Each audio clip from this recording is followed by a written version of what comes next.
জিন্নাকে salute জানাই যে আমাদের দেশ ভাগ হওয়ার পরে আজকে আমরা বাংলাদেশ পেয়েছি, আলাদা একটা মুসলিম রাষ্ট্র পেয়েছি, যে দেশের মধ্যে কোনো সমস্যা হইতেছে না, কেউ কথা বলতেছে না, আমরা কুরবানি দিই, ঈদ পালন করি, মসজিদে নামাজ পড়ি। জিন্নাকে যদি আপনার ইন্ডিয়া থেকে আপনার পাকিস্তান না করতো, মুসলিম রাষ্ট্র হিসাবে কিন্তু পাকিস্তান হয়েছে। পাকিস্তান রাষ্ট্র হওয়ার পরে আলাদা একটা বাংলাদেশ গঠন করেছে। তো মুসলিম হওয়ার কারণে তো আজকে আমরা তাদেরকে সম্মান জানাই। যদি মুসলিম না হইতো তাহলে আজকে আমরা সুন্দরভাবে ঈদ পালন করতে পারতাম না।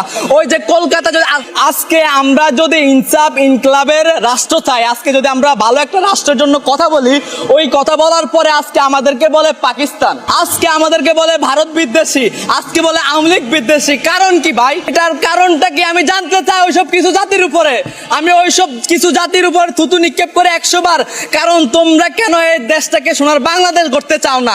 আপনি দেখেন, আজকে কিছুদিন আগে আমাদের কোরবানির ঈদ হয়েছে। যদি কোরবানির ঈদ কিন্তু পশ্চিমবঙ্গে গরু কাটা নিষিদ্ধ করেছে হিন্দু জাতিরা, কারণ মুসলমানদেরকে কোরবানি দিতে দেয় নাই, কারণ এটা তাদের মা লাগে। তাহলে বুঝেন তারা মুসলমানদের উপরে কতভাবে নিম্ন অত্যাচার করে, মুসলমানদের ঘর বাড়ি পুড়িয়ে দেয়, মসজিদ পুড়িয়ে দেয়। যদি আমরা ওই টাইমে যদি ইন্ডিয়ার যদি বংশধর থাকতাম, তাহলে আজকে আমাদের মুসলমানদের কি হতো? ওইটা তো একটু চিন্তা করেন, তথ্য জ্ঞান নেন, কি আমাদের মুসলমানদের কি হতো?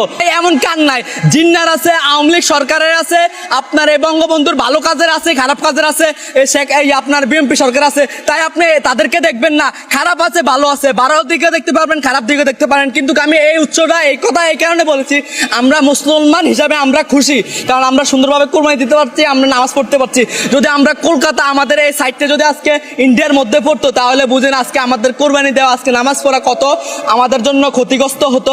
তাই আমরা এই কারণে এই কথা বলছি এই জাতিকে, তোমরা আসলে দেখো, আসলে বুঝো, আমরা ইনসাফের ইনকলাবের রাষ্ট্র চাই। আমরা কোনো এই দেশটাকে আবার শয়তানের মতন একটা দেশে মাফিয়া গঠন করতে চাই না, কারণ আমরা দেখেছি কিভাবে এই দেশের মধ্যে মাফিয়া গঠন হয়ে এই দেশকে নিম্ন শ্রেণীতে পৌঁছে নিয়েছে, এই দেশ থেকে টাকা পাচার করছে।